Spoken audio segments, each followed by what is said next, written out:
Go and spread the good news to the ends of the earth.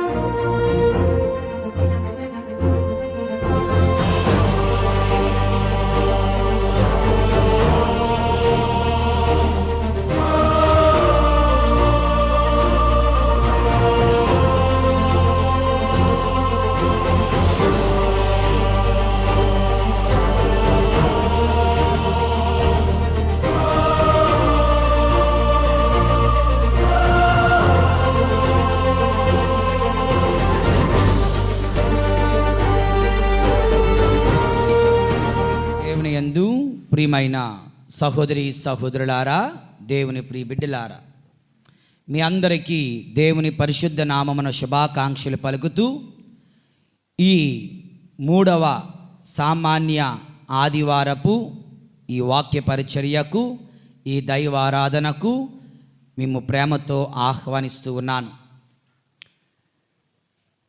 యోషియా గ్రంథము 9వ అధ్యాయము 2వ వచనం ఎవరన్నా చదవండి. యోషియా గ్రంథము 9వ అధ్యాయము 2వ వచనం. చీకటిలో నడుచు జనులు పెద్ద వెలుగును చూచిరి, గొప్ప వెలుగును చూచిరి. గాఢాంధకారము కమ్మిన తావున, గాఢాంధకారపు త్రావును కమ్మిన చోటల వసించు ప్రజల మీద జ్యోతి ప్రకాశించెను. దేవుని యందు ప్రియులారా, ఇది యోషియా ప్రవక్త పలికినటువంటి మాటలు. యోషియా ప్రవక్త గ్రంథము నుండి మనం చదువుతున్నాం. అనగా ఇది ఒక ప్రవచనం. చీకటిలో నివసించు ప్రజలు గొప్ప వెలుగును చూస్తారు. అంధకారములో నివసించు ప్రజలపై వెలుగు ప్రకాశిస్తుంది. ఇది ఒక ప్రవచనం.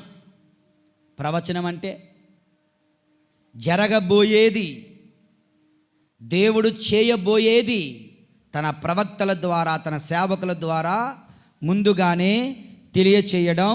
దేవుని యందు ప్రియులారా, ఇప్పుడు మత్తయి శుభవార్తకు వద్దాం. మత్తయి శుభవార్త 4వ అధ్యాయం 14వ వచనం నుంచి 16వ వచనం వరకు చదవండి ఎవరన్నా.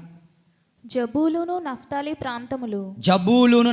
ప్రాంతములు, గలిలయ సరస్సు తీరము, యోర్దాను నదికి ఆవలి దిక్కున ఉన్న అన్యులు నివసించు గలిలయ సీమ, అంధకారమున నివసించు ప్రజలు గొప్ప వెలుగును చూచిరి.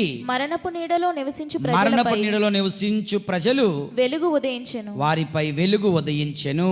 దేవుని యందు ప్రియమైన సహోదరి సహోదరులారా, నాకు ఒక చిన్న డౌట్. అడగమంటారా? అడగనా వద్దా? హలో చెప్పండి, అడగలా? మీలో ఎంతమందికి చీకటి అంటే ఇష్టం? ఎంతమందికి చీకటి అంటే ఇష్టం? చీకటి పనులు చేసే వాళ్ళకి చీకటి అంటే ఇష్టమే. మనకిష్టమే కదరా అంటున్నారు. దేవుని యందు ప్రియమైన సహోదరి సహోదరులారా, చీకటి ఎంతమందికి వెలుగు అంటే ఇష్టం? ఇప్పుడు చీకటి అంటే ఇష్టం అనుకో, మీ ఇంటికి వెళ్ళి ట్యూబ్ లైట్లన్నీ తీసేయాలి. ట్యూబ్ లైటు, అన్ని లైట్లు, కరెంటు పోతే మళ్ళీ ఇన్వర్టరు, ఓకే, ఇక అపార్ట్మెంట్లో అయితే జనరేటర్లు. మనం ఒక్క నిమిషం కూడా, ఒక గడియ కూడా పవర్ కట్ అంటే వెలుగు లేనితనం, వెలుగు లేకుండా మనం ఉండలేం. చీకటిలో ఉండడానికి మనం ఇష్టపడం. దేవుని యందు ప్రియులు, కానీ బైబిల్ గ్రంథంలో చీకటి అంటే ఏమిటి, వెలుగు అంటే ఏమిటో మనం నేర్చుకోవాలి. బైబిల్ గ్రంథంలో చీకటిని చెడుతో పోలుస్తారు, వెలుగును మంచితో పోల్చుతున్నారు. చీకటిని సాతానుతో పోలుస్తారు, వెలుగును దేవునితో పోలుస్తారు. చీకటి అంటే మరణము, వెలుగు అంటే జీవము. చీకటి అంటే పాపము, వెలుగు అంటే పుణ్యము.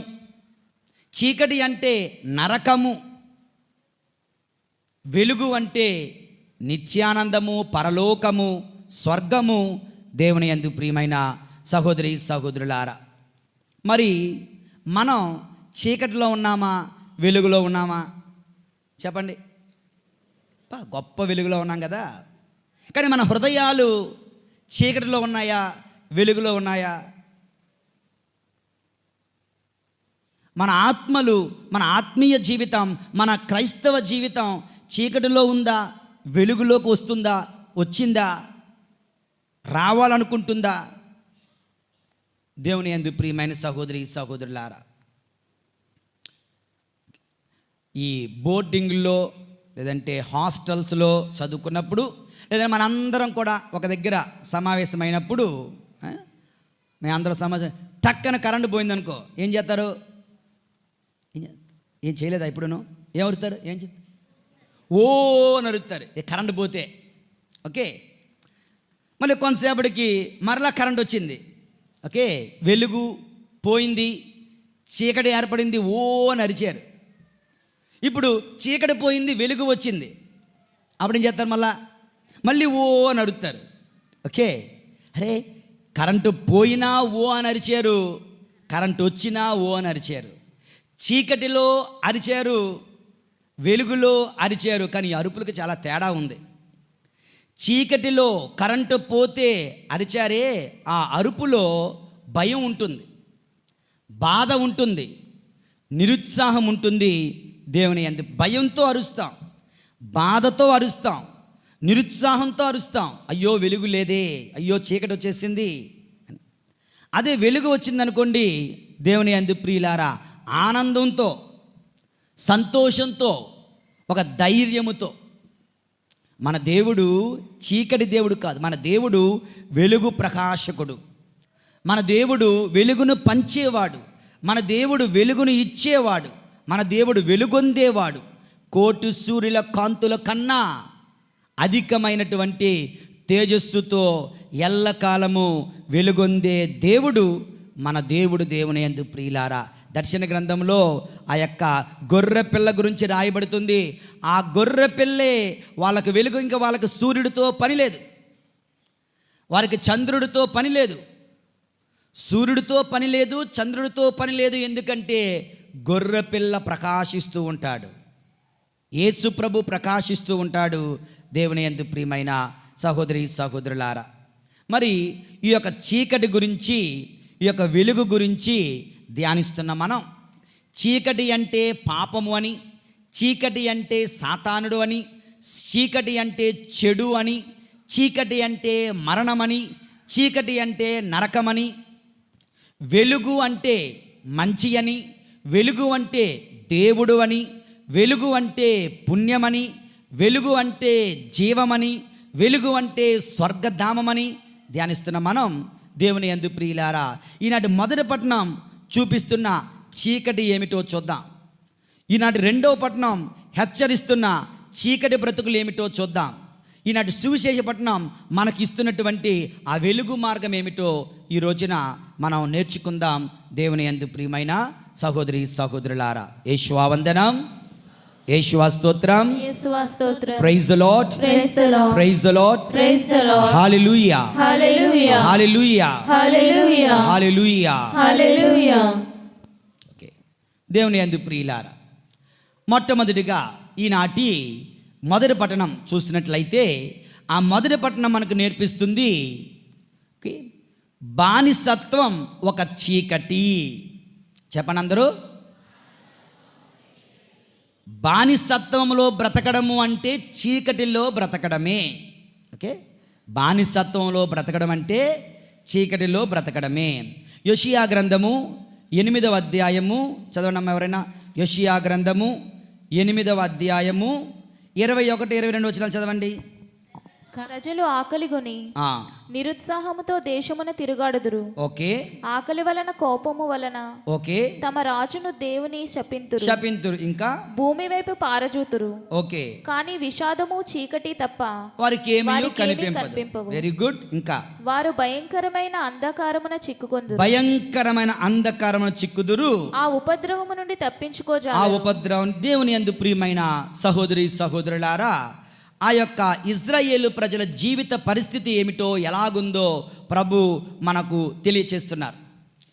ఇజ్రాయేలు ప్రజలు ఆ యొక్క యోదయాసీమలో, యెరూషలేములో, దేవుని సన్నిధిలో, దేవుడు ఇచ్చిన భూమిలో సంతోషంగా ఆనందంగా జీవిస్తున్నారు. కానీ వాళ్ళందరూ కూడా దేవుణ్ణి మర్చిపోయారు, దేవుని ఆజ్ఞలు మర్చిపోయారు, దేవునికి వ్యతిరేకముగా వాళ్ళు జీవించారు, వాళ్ళు పాపము కట్టుకున్నారు. అప్పుడేమైంది? దేవుడు వాళ్ళను శత్రువుల చేతికి అప్పగించేశారు. నిన్నటి రోజున క్యాటగిజం క్లాసులో పిల్లలకు చెప్తున్నాను న్యాయాధిపతుల గురించి. విన్నారా పిల్లలు? ఓకే, న్యాయాధిపతులు ఎందుకు వచ్చారు సీన్లోకి? ఆ ప్రజలందరూ కూడా యెహోషువ కాలము తర్వాత దేవుని ఆజ్ఞలు పాటించినంత కాలము దేవుడు వాళ్ళకు కాపుదలగా నిలిచాడు.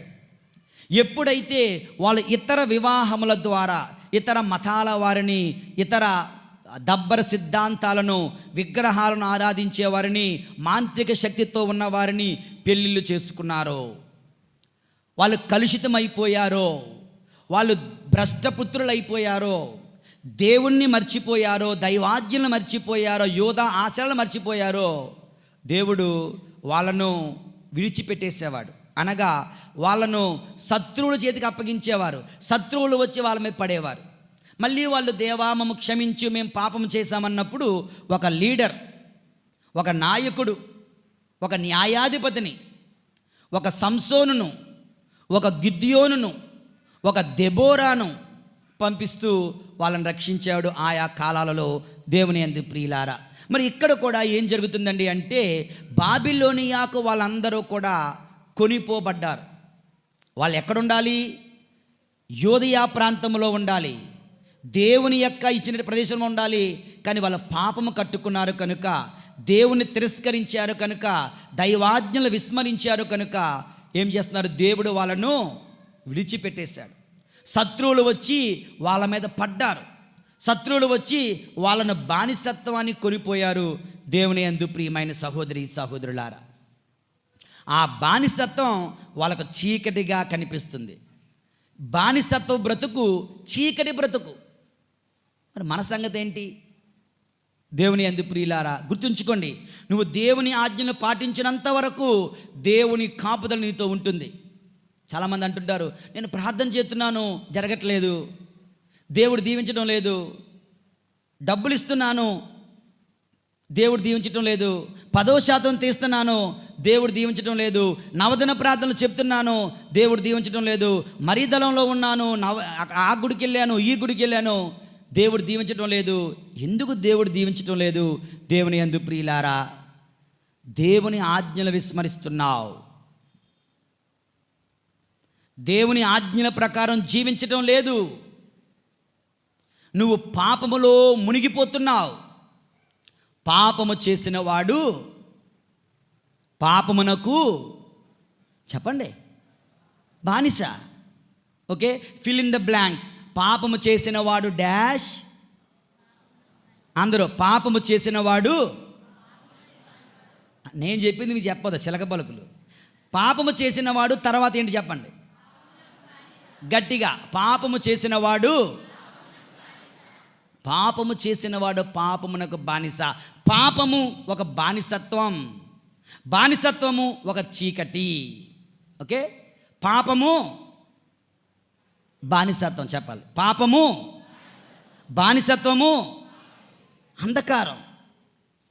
ఎందుకు అడుగుతున్నానంటే, నేను స్కూల్లో టీచర్ని కాదు, మీరు పిల్లలు కాదు, కానీ నేను అడిగితే మీరు ఇక్కడ ఉన్నట్లు, మీరు చెబితే, నువ్వు చెప్పట్లేదు అనుకో, నువ్వు ఇక్కడ లేవు, నువ్వు ఎక్కడో ఉన్నావు, ఎక్కడికో వెళ్ళిపోయావు.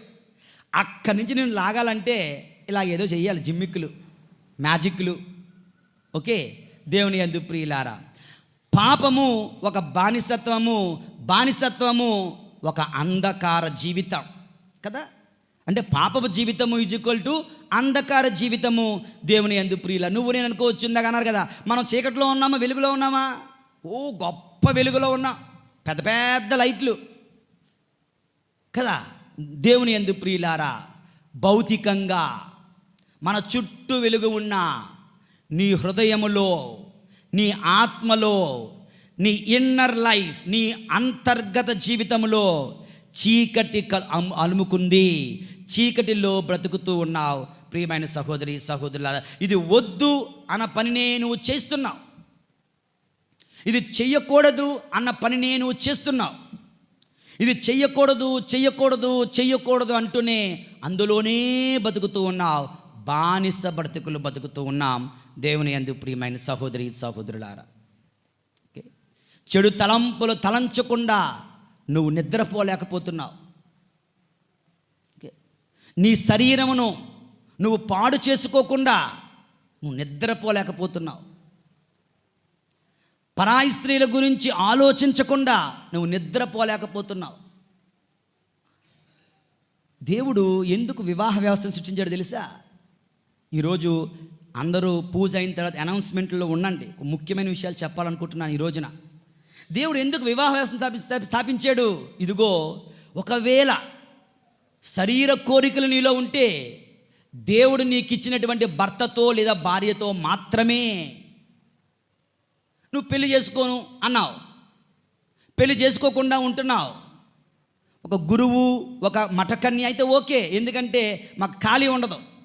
ఏదో ఒక పని నిరంతరం దేవుని మీద ఆ ఎనర్జీ, ఆ శక్తి, ఆ ఆలోచన అంతా కూడా దేవుని వైపు మరలుస్తాం. మాకు గొడవ లేదు కొంతలో కొంత. కానీ మీరు లౌకికంగా జీవిస్తూ వివాహం లేకుండా జీవిస్తే ఆ సహోదరి, ఆ సహోదరుడు వ్యభిచార పాపంలోకి వెళ్ళిపోయే ప్రమాదం అయితే ఉంది. చేతులు లేకుండా నేను సైకిల్ తొక్కుతానంటే తొక్కు. ఎంతవరకు తొక్కుతావు? కొంతవరకే, తర్వాత పడతావు. చేతులు వదిలేసి నేను బండి నడుపుతాను అంటే నడుపు. ఎంతవరకు? టర్నింగ్ రానంత వరకే. టర్నింగ్ వచ్చిందో నీ బ్రతుకు టర్నింగ్ అయిపోతుంది. పెళ్ళి లేకుండా బతుకుతానని ఎవడైనా కుర్రవాడు, ఎవరైనా అమ్మాయి అబ్బాయి అంటే, ఏ తల్లిదండ్రులైనా పిల్లలకు పెళ్ళిళ్ళు చేయకుండా అట్టి పెట్టేస్తున్నారు అంటే be careful. Your children are going to be in danger.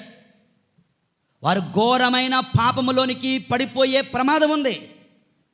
అలాగని చదువు కాక మునిపే పెళ్ళిళ్ళు చేసేమని కాదు.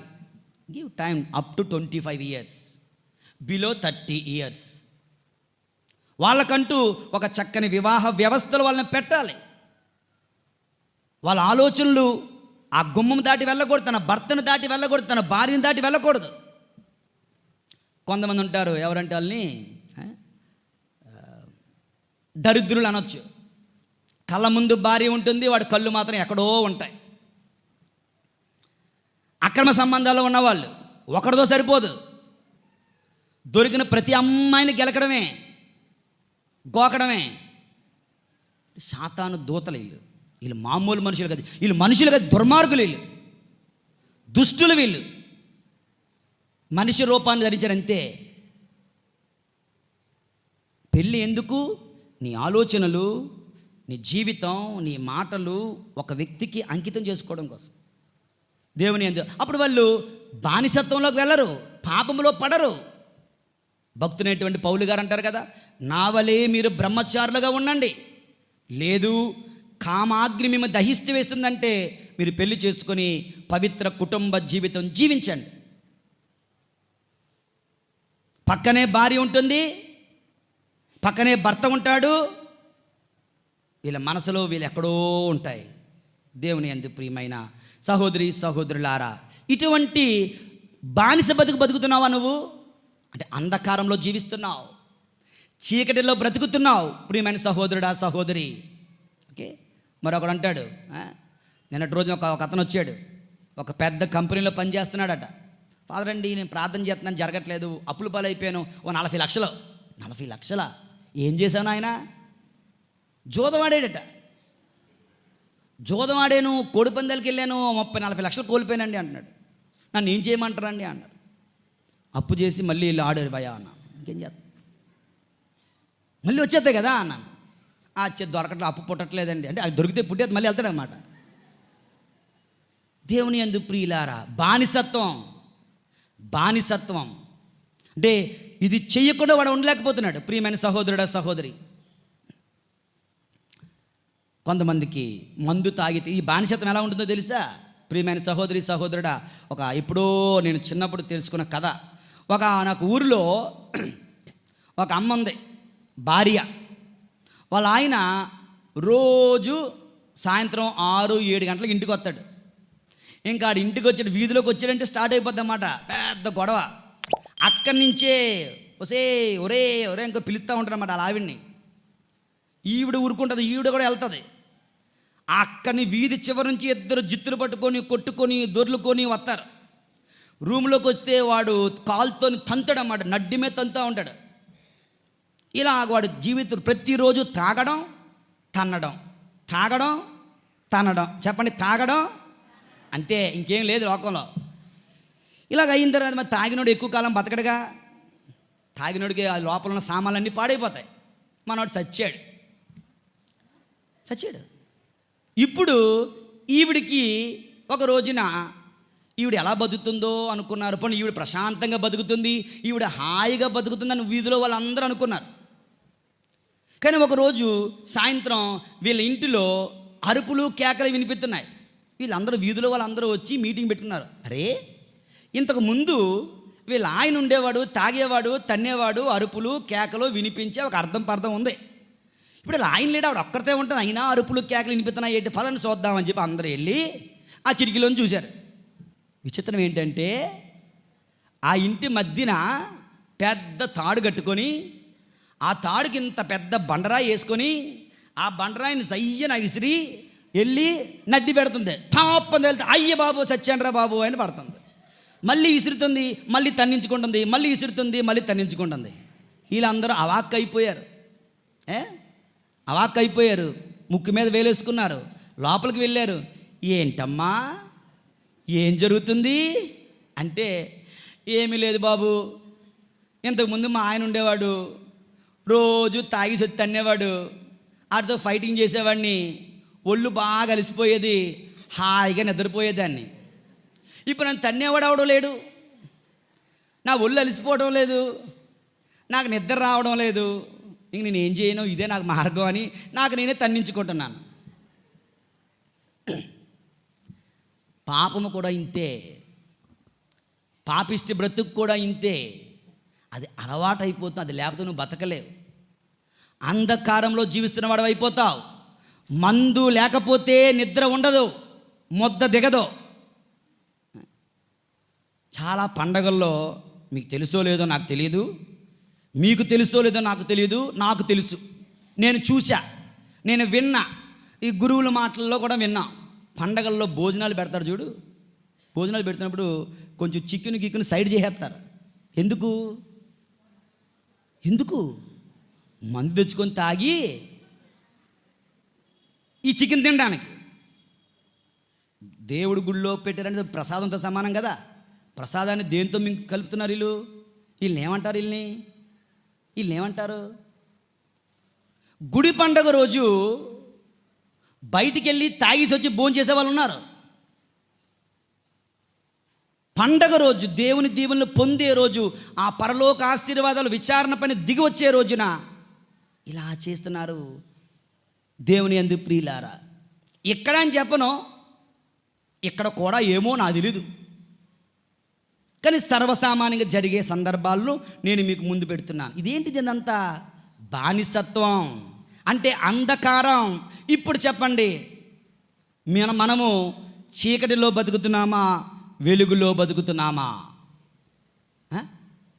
గట్టిగా చెప్పొచ్చు కదా. మనం చీకటిలో బతుకుతున్నాం. దుర్భాషలు మాట్లాడకుండా ఉండలే. అరే, అబద్ధాల బ్రతకకుండా ఉండలేకపోతున్నావు నువ్వు. ఏం బతుకది? ఒక్క మాట నిజం వస్తుందా నోటంట? ఒక ఫాదర్ గారు పూజలో చెప్తున్నారట, వచ్చే ఆదివారం అబద్ధాల గురించి నేను ప్రసంగం చెప్తాను. అబద్ధం ఆడుకుందువుగాక, అబద్ధ సాక్ష్యం పలుకుగిందువుగాక, ఈ యొక్క అంశం మీద వచ్చే ఆదివారం ప్రసంగం ఉంటుంది. అయితే మీరందరూ ఒక పని చేయాలి. ఏం పని?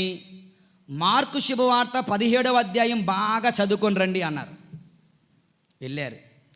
వారం అయిపోయింది, ఆదివారం అయింది, జనం అందరూ వచ్చారు. ఫాదర్ గారు ప్రసంగానికి వచ్చారు. నేను పోయిన ఆదివారం ఒక హోంవర్క్ ఇచ్చాను. మార్కు శుభవార్త 17వ అధ్యాయం చదివిన వాళ్ళందరూ చేతులు ఎత్తండి అన్నారు. రయ్యని చేతులు వేసిపోయాయి.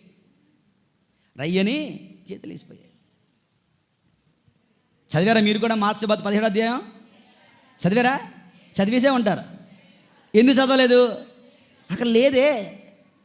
మార్కు శుభవార్తలో 16 అధ్యాయాలే ఉంటే 17 అధ్యాయం లేదు. కానీ వీళ్ళందరూ చదివేశారట, చేతులు ఎత్తేసారు. అబద్ధ సాక్ష్యం పలుకుకిందువుగాక ప్రసంగం ప్రారంభించడానికి మంచి స్టార్టింగ్ పాయింట్ దొరికింది అని చెప్పి ఆయన ప్రసంగం చెప్పాడట. ఓకే, అబద్ధాలు ఆడకుండా బతకలేకపోతున్నాం, దుర్భాషలు మాట్లాడకుండా బతకలేకపోతున్నాం, మద్యపానం లేకుండా బతకలేకపోతున్నాం. దేవుని యందు ప్రియులారా, మరొక సందర్భం ఏంటంటే క్రిస్మస్ పండగ రోజున మద్యపానం చేసిన వాళ్ళు వింటే ఏం చేయాలి? ఏమనాలి వాళ్ళని? చెప్పండి, ఏమనాలి? అది క్రిస్మస్ పండగ అంటే ఏంటి? క్రిస్మస్ అంటే ఏంటి? ఎవరు చెప్తారు? క్రిస్మస్ అంటే ఏంటి? క్రిస్మస్ క్రీస్తుని ఆరాధించుట.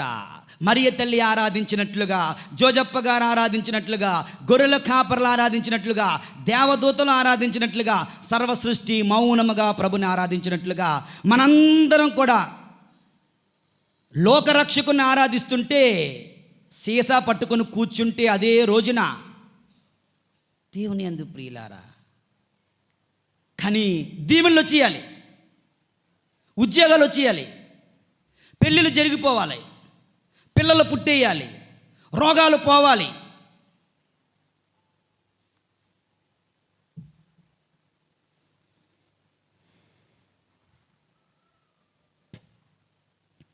ఇవి చెబితే ఆ గురువు తప్పు, ఆ గురువు మంచోడు కాదు, ఆ గురువు మనకు శత్రువు.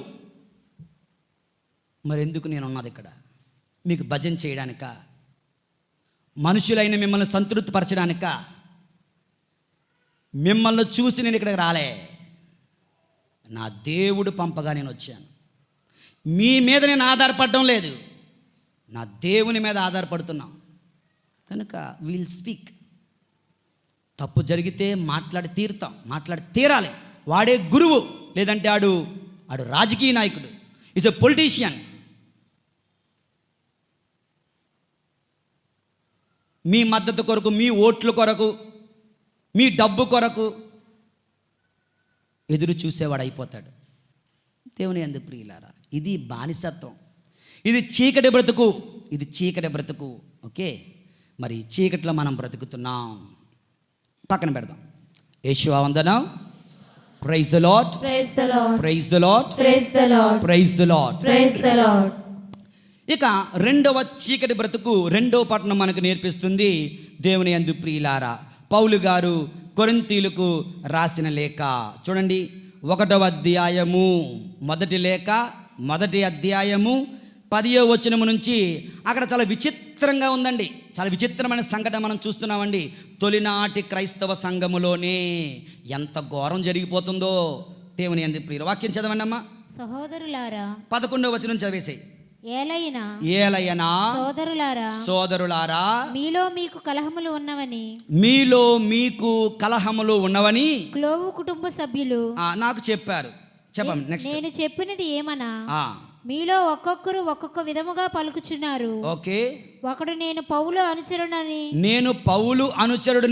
వేరొకడు నేను అపోల్లో అనుచరుడనని, మరి ఒకడు నేను పేతురు అనుచరుడనని, ఇంకొకడు నేను క్రీస్తు అనుచరుడని పలుకుచున్నారు. 13వ వచనం చూడండి.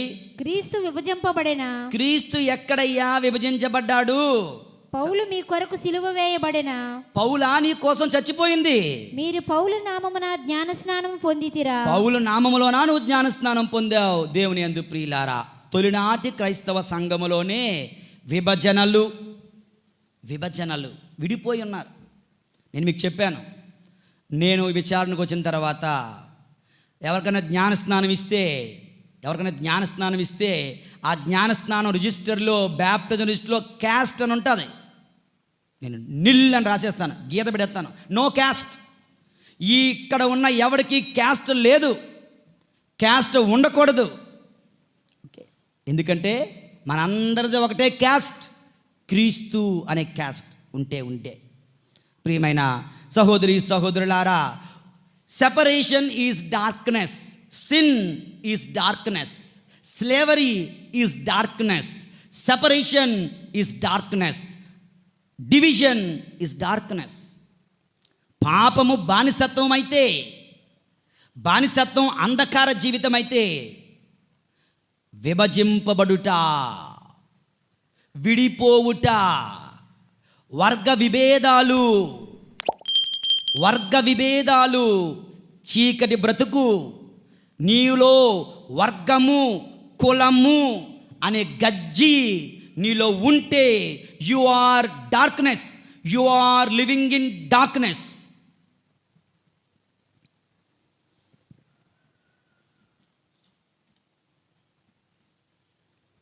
పౌలు గారు చెప్తున్నారు, కొరింథీ సంఘంలోనే సాతానుడు కన్ను వేశాడు.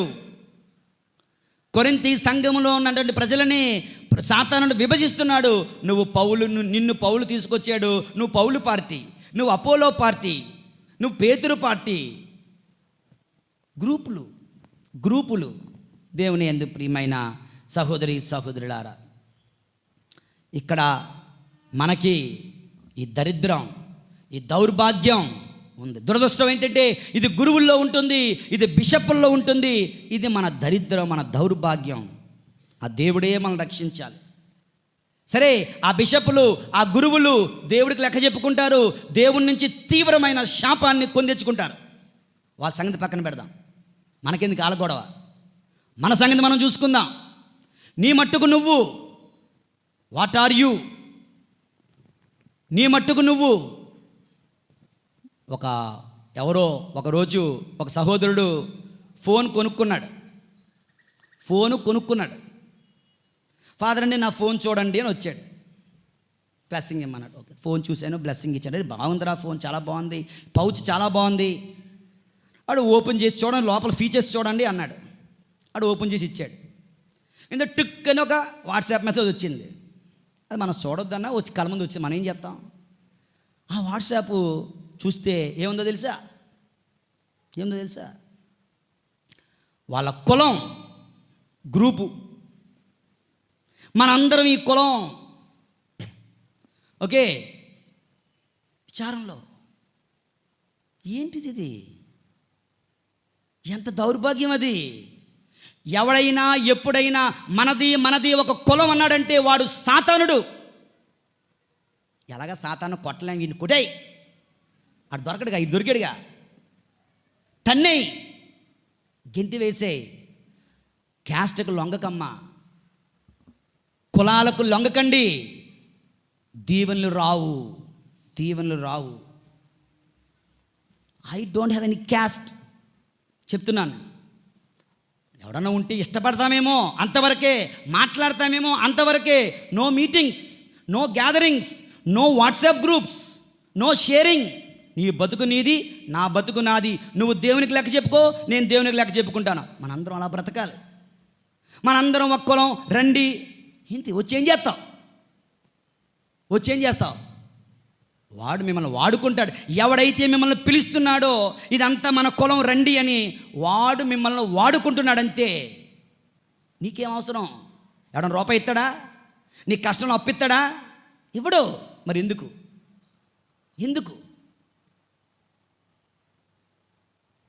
కుల జబ్బుతో కొట్టిమిట్టాడుతున్న దుష్టులారా, ప్రభు హెచ్చరిస్తున్నాడు. నువ్వు చీకటిలో బ్రతుకుతున్నావు. ఎస్, నా మాటలు నచ్చవు. Let it be, it's okay. The demons are disturbed at the word of God. దేవుని వాక్కు ఎదుట దుష్ట శక్తులు అల్లాడిపోతాయి. ఓకే, నువ్వు అల్లాడిపోతున్నావు అంటే నువ్వు దుష్టశక్తిగా ఉన్నావని అర్థం. నేను కరెక్ట్ చెప్తున్నానా? అవునా కదా? మనకెందుకమ్మా ఈ కులాలు? ప్రపంచం మొత్తం కూడా కుల వ్యవస్థను పక్కన పెట్టి ముందుకు వెళ్తుంటే రాజకీయ నాయకులు కుల వ్యవస్థను పెంచుతున్నారు. ఓట్ల కోసం కుల వ్యవస్థను పెంచుతున్నారు రాజకీయ నాయకులు. సాతానుడు మనలను దేవుని నుంచి, క్రీస్తు నుంచి దూరము చేయడానికి, మనం కొట్టుకుని చావడానికి కుల వ్యవస్థను తెస్తున్నాడు. జాగ్రత్త! సాతానుడు గర్జించు సింహము వలె మన చుట్టూ తిరుగాడుతున్నాడు. ప్రియమైన సహోదరుడా, సహోదరి, నీకు గనుక క్యాస్ట్ ఫీలింగ్ ఉంటే you are not worthy to be called the child of God. దేవుని బిడ్డగా, దేవుని శిష్యుడిగా, క్రైస్తవుడుగా నువ్వు అనర్హుడవు, అనర్హుడవు, అనర్హుడవు, అంతే. మీ వాట్సాప్లో ఓపెన్ చేయండి, గ్రూపులు లేవా? SC Mala group, SC Madiga group, BC group, కాపుల గ్రూపు, కమ్మ గ్రూపు. దేవుని యందు ప్రియులు, ఎక్కడికి పోతున్నాం? ఏం చేయడానికి? ఒకడు అంటాడు, మా మా విచారంలో ఉన్న వాళ్ళందరినీ ఇందులో యాడ్ చేసేస్తాను, ఈ గ్రూప్లో యాడ్ చేసేస్తాను. Okay, your phone number is valuable thing. Don't give to anybody and everybody. Your phone number is important, valuable thing. Don't give to everybody. ఎలా వాడుకుంటారో మనకు తెలియదు. ఎవడైనా అసభ్యకరమైనవి, దేవునికి విరుద్ధమైన మాటలు, మెసేజ్లు చేస్తే immediately block him. Block him. దేవుడు మనకిచ్చిన గొప్ప వరం, బ్లాక్ అనే option. Block him, please block him. Save your soul, save your soul. ఎవడైనా అసభ్యంగా మాట్లాడితే బ్లాక్ హిమ్. కులం గురించి మాట్లాడితే బ్లాక్ హిమ్. నీలో ఉన్న పాజిటివ్ వైబ్స్ డిస్టర్బ్ చేస్తే బ్లాక్ హిమ్. వాళ్ళ గురించి వీళ్ళ గురించి చెత్త మెసేజ్లు పంపిస్తే బ్లాక్ హిమ్. గురువుల గురించి, స్త్రీ సభ గురించి విరుద్ధంగా మెసేజ్లు పంపిస్తే బ్లాక్ హిమ్. ఎవడో నాకు ఒక మెసేజ్ పంపించాడు. ఎవరో ఫాదర్ గారంట ఏదో తప్పు చేశారంట, ఆ ప్రజలు వచ్చి అతనితో గొడవాడారంట. వీడు నాకు మెసేజ్ పెట్టాడు. నేను చెప్పాను, రే బాబా, ఆడు నీ కొడుకు అయితే ఇలా చేస్తావా? నీ కొడుకు తప్పు చేయలే? నీ కూతురు తప్పు చేయలేదా? నీ కొడుకు తప్పు చేస్తే అందరికి చెప్తావా? నీ కూతురు తప్పు చేస్తే అందరికి చెప్తావా? అక్కడ ఏం జరిగిందో ఎవడో తెలుసు. ఈ రోజుల్లో డబ్బులు ఇస్తే డబ్బుల కోసం, అసూయ కోసం, ద్వేషంతో ఏదైనా లేనిది సృష్టించే మనుషులు లేరా ఇక్కడ? అది ఎంతవరకు నిజం ఎవరికి తెలుసు? అది నిజంగా అక్కడ ఏం జరిగింది ఎవడో తెలుసు. అది తెలియకుండా నువ్వెందుకు ఇలా అందరికీ ప్రచారం చేస్తున్నావు?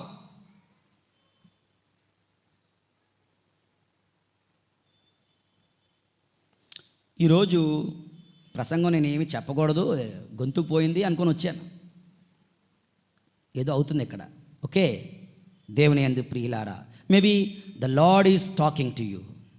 It's not father Manoj is talking to you. It is not father Manoj. Father Manoj మీతో మాట్లాడటం లేదు, దేవుడు మీతో మాట్లాడుతున్నాడు. దేవుని ఆత్మ మీతో మాట్లాడుతుంది. మనం అంధకారంలో ఉన్నామని మనకు చూపిస్తున్నాడు. పాపం అనే అంధకారంలో ఉన్నామని చెబుతున్నాడు. వర్గ విభేదాలు అనే అంధకారం ఉన్నామని చెబుతున్నాడు. కనుక ఆ చీకటి నుంచి బయటపడదాం ప్రియమైన సహోదరుడా, సహోదరి. మరి శుభవార్తలో ఆ అంధకారము నుండి బయటపడే మార్గం ఏమిటో ప్రభు తెలియచేస్తున్నారు. దేవుని యందు ప్రియులారా, శుభవార్తకు వద్దాం. మత్తయి శుభవార్త 4వ అధ్యాయము